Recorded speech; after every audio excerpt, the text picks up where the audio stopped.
Ladies and gentlemen, the preparation is going on here in the great rotunda of this federal building, where 225 years ago, George Washington was inaugurated as the first president of the new constitutional United States of America.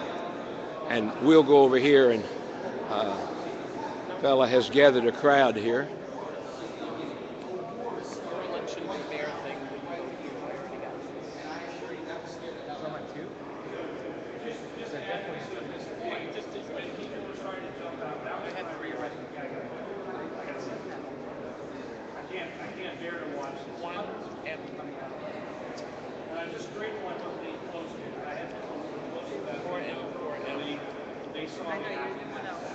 Let me just put it to you this way. As bad as you thought it may have been, it was worse. Because you got to remember, when that plane went into the building, it pushed everything out the other side. Everything.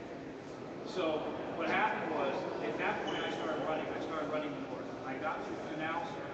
And when I got to Canal Street, that was when I heard this rumbling in the ground and this metal crack. And as at that point, as I heard the metal cracking, I looked up and saw the South Tower tipping and dropping. And at that point, the dust was starting to roll over the tops of the building. Now, you've seen clips of the tsunami and stuff like that. At that point, you didn't realize what was going to be on the other side. And my brain just flatlined. My brother was working over at a store, and I thought, I got to get over to my brother, get him out of there, because I thought, if this is it, I want to be alone.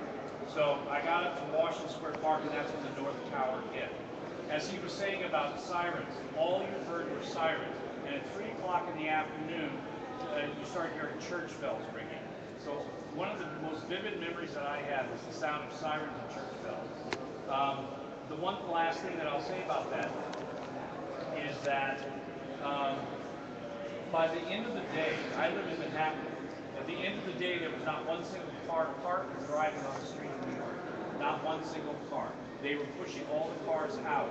So literally, all you had were MTA buses that you could put your hand up, the bus would stop and jump in, and emergency vehicles. That was it.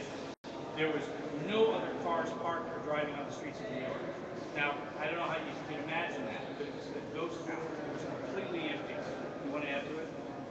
Yeah, so I got back to my apartment and I knocked on my neighbor's door. She's a friend of mine, and she opened the door and her face was pale white. And the very first words she spoke to me were, "The second tower just fell." And in that moment, without her having to say it, what we understood was that she had just watched on television in real time a consciously planned, well thought out mass murder take place. She watched it on TV.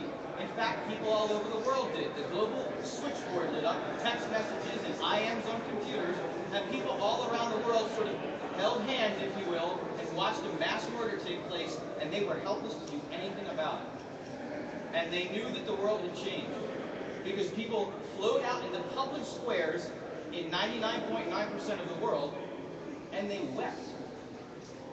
Maybe knowing that someone from their country could have been in the building, and if not, just realizing something has changed now. And even though we don't call it World War III, if you think about it, it's a war that's being fought across the world. And what makes this one so much uglier, perhaps, is that there won't come a time where a country waves a white flag and says it's over. That's not going to happen. So when will it end? When can it end? The other thing you think about it too, every time you get on an airplane, every time you go into a public space, every time you walk down Wall Street, the streets are closed off. The entire world changed. I mean, you guys will never see the world as it was before 9/11. When you can literally get on an airplane with 5 pieces of luggage and you bribe the sky cap. Okay, can I get 4 pieces of luggage on? Great. Those days were gone. So gone. And it can sound cliche when older people say that. Well, you know, when I was a kid, right? That's that stereotype. Well, we're a different world. Well, when we were younger, not too long ago, you could get on a ferry boat and go visit the Statue of Liberty without having your body scanned. Yeah. You just got on a boat. And it was the most amazing experience. All these people coming together to honor that honors democracy and freedom and the hope for it all across the world, and now you have to go through a metal detector in the hope that someone's not trying to blow up the statue that represents democracy and freedom all across the world. It's just, I don't know, is there something, because there is something I want to end with, if you. I'll just give a little information about the memorial property Okay, itself. here's what I'm going to tell you guys. Take it for what it's worth. I'm going to tell you this right now. Take it for what it's worth. When I can remember when I was standing down there before I went in to grab that coffee, it was 8:44 in the morning. At 8:46 in the morning, the world changed in 1 minute. I can remember before the plane flew in and after the plane flew in. The world was never the same after 8:46. And when you think about it, people that morning got it like they did every day, and they they had breakfast with their families, they got into their cars, and they got on the subway, and they went to work, expecting it to be any other day. A beautiful day, on September the 11th. And by 10 o'clock in the morning, they were having to leap out of a window on fire. So here's the one thing I've taken away from this. You guys can do whatever you want with this information. The thing that I took away from this by witnessing this with my own eyes, and that is that I never take for granted the people in my life.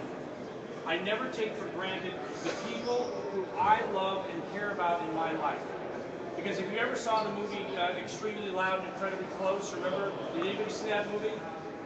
It's about a young boy who lost his father. And his father was calling to call him, and he didn't answer the phone because he thought I was his dad. And his dad left him a final message. It took me 5 hours to reach my mother. So one thing that I do now, which is a conscious act that I do every day, is that everyone in my life that I care about, I let them know that I care about them.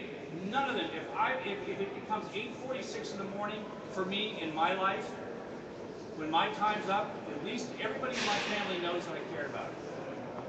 There's never a question about it. Because what I always say is, we never know when 8:46 a.m. is going to come. Yes. I didn't. So, going forward, when you go over to that memorial, be conscious of what you're going to experience, because it changed your life. It changed your life. Okay? And you know what? When you're there, one last note about some of the thoughts that came out of that day. When you're at that place, it makes sense to think about the people who did it and what they might have called themselves. And a lot of people make the mistake, I think, of referring to those people by a faith tradition. Oh, they were Muslims. But if you think about it, if a Christian murders somebody, do you refer to them as Christians, or do you just refer to them as murderers? Excuse me to interrupt. We're about to start our program, Okay. so we're just we're just leaving right now. And you guys go in the rear section on the right. We have an area there that you can talk. Thank you very much. Sure, no problem. So, Would you guys introduce yourself, please, for the camera? Just your names. This is Kevin, and I'm Doug, and we're in New York City tour guides. Okay, thank you. You're welcome. Bear in mind, when you're there, that those terrorists on those airplanes, they were Muslims. That was two men that experienced personally 911, giving their comments and so forth.